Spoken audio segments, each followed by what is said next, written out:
What's up guys, it's Dekkster here and Saviors of Uldum is about to come out, and I thought I'd let you guys know about some pretty cool decks that I'm going to be trying, and maybe you want to try as well on the first day. Now these aren't going to be too refined, and I'm sure these are going to change as the day goes on, and these are definitely going to be different, you know, as the week goes on.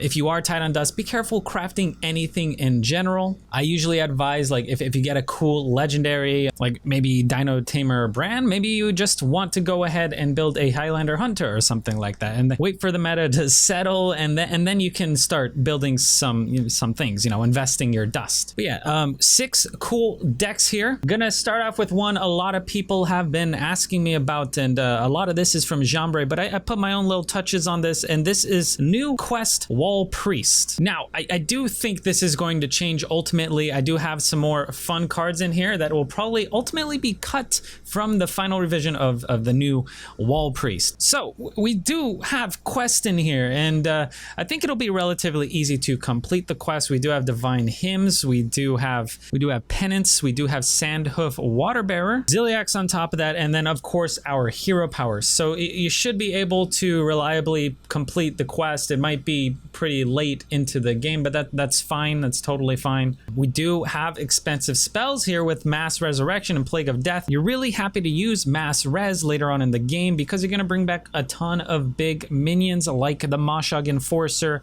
like Katrina, hopefully, like Convincing Infiltrator, and also, since we have these expensive spells, we're running King Phaoris. King seems like a pretty cool card because you got 2 masses, 2 plagues in your hand. You play King, and maybe you get 4 random 9-drops, which should be generally pretty nice, right? But there is an RNG element to it, and also maybe you're only getting one 9-drop or something like that, or maybe you can't afford to just play King on turn 10, you know, use all your mana. You're not guaranteeing a taunt or anything like that. So I do think he'll probably be cut from the list, but for day 1 should be a lot of fun. Also, Psychopomp, a little bit awkward maybe. I initially didn't like this in one of these Wall Priest builds because if you bring it back with Katrina, you're gonna feel awful, and if you bring it back with the Mass Res, you're also gonna really regret playing it. So maybe that'll ultimately be cut, or maybe the fact that you're adding, you know, 2 extra infiltrators into your pool, you know, it's less likely that you get the Psychopomp, but it's still,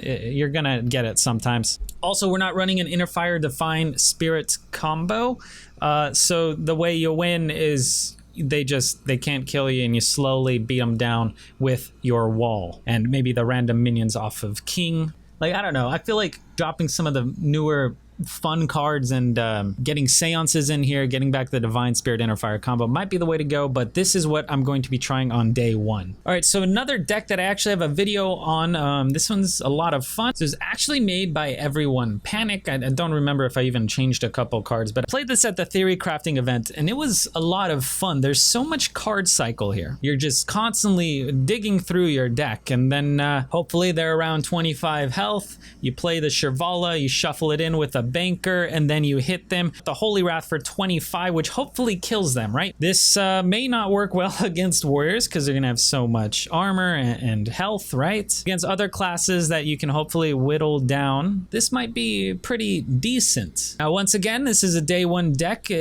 Feel free to change it as you please. Maybe you're missing a scoundrel and you just want to put in a random card, go for it. And yeah, ultimately, maybe like a Holy Wrath Paladin is gonna be just better, but Highlander's fun. You just have 1 Shirvala to throw out their face, but you know, it's a good time. It's day 1. The meta isn't settled, so enjoy this while you can, really. So sticking on the note of Highlander decks, this one is a lot of fun as well, and this is a Hunter Highlander deck, and I really enjoy it. The fact that we can have a ton of traps in there and then just pull that with the Subject 9 is huge. Hyena Alpha is just, I honestly think it's like top 3 cards of the expansion. It's just amazing. The restrictions of building this archetype probably don't make it worth running Dino Tamer, but once again, it's day 1. The deck should be okay. I also feel like Ursatron would be well suited in this deck. Maybe you drop a Bone Wraith for the Ursatron so that it can pull, you know, your Ziliax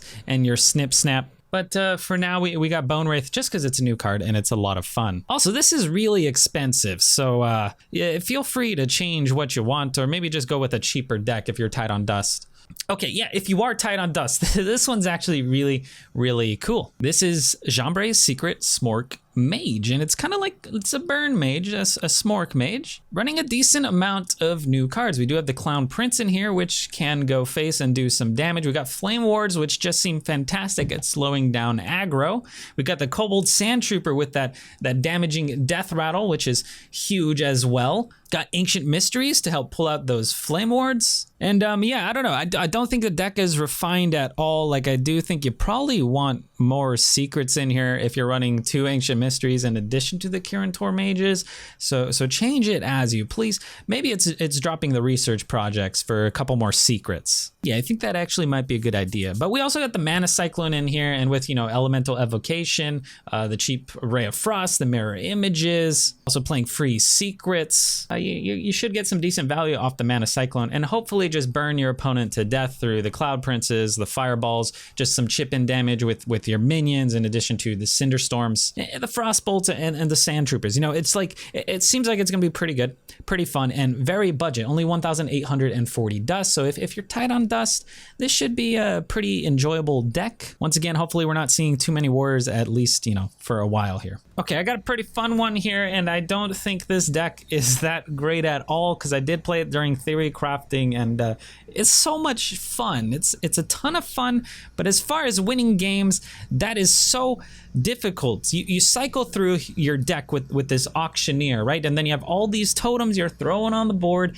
and you're giving them Totemic Might, you're giving them Totemic Surge, and then you're duping them with the Splitting Axe, and you're hitting them in the face, and it's great fun. It's fantastic. And then you cycle through your deck, you empty your deck, and you play Chef Nomi. Fill your board, destroy your opponent, hopefully. The problem here is, once you Nomi, like that's kind of your game plan, is to miracle through your deck, dump your deck, play the Nomi. So if they have like a Brawl, or like a Twisting Nether, or just a board clear, you're not gonna have a good time. But it is still fun to play. I think I lost like 4 games with this deck, but it was fantastic. All right, so I also thought I'd throw in a really good deck here for you guys who maybe want to win some games. Or, you know, win a lot of games. This is going to win a lot of games. And this is Languagehacker's Quest Shaman. Now, if you watch the Theory Crafting event, everybody's playing the Battlecry Quest Shaman. It's so good. I think it's the best quest personally. And it just seems, it just wins. It does so much damage to your opponent's face. It heals yourself up so much. It just seems like one of the most refined, like, new archetypes. So easy to complete Corrupt the Waters through your slurpers, through your cable rats, questing, explore, everything really. And then once you do complete it and you're doubling your battle cries, like your opponent, it's gonna be so hard for them to really just put up with all the pressure you can put out. You know, if they're also playing a Highlander deck, you press your upgraded hero power and then you go Seaphorium Bomber. Then they got 2 bombs in their deck, and now they can't, you know, they can't Zephyrus or use any of their Highlander cards. So yeah, that's kind of frustrating, I guess. And then yeah, we got a ton of healing and stabilizing here through like Hagatha and Walking Fountain and Shudderwalk to replay all your battle cries, and there's gonna be a lot of battle cries. This one is very expensive, so yeah, if you're looking for a budget, maybe it's still stick with that mage one. But these are a lot of cool decks, 6 cool decks. There are a ton of cool decks out there. Like I could think of like 20, but these are 6 pretty promising looking ones to me. Yeah, I was just gonna make this video of 5 decks, but I thought I'd fit in that Miracle Shaman, which is kind of a meme deck, but once again, it's really, really fun. So yeah, I hope you guys are excited. Hope you guys enjoy. If you do like the content, hit the like button, hit the sub button. It really helps me out, helps with the YouTube algorithm. Good luck on ladder, and stay hydrated.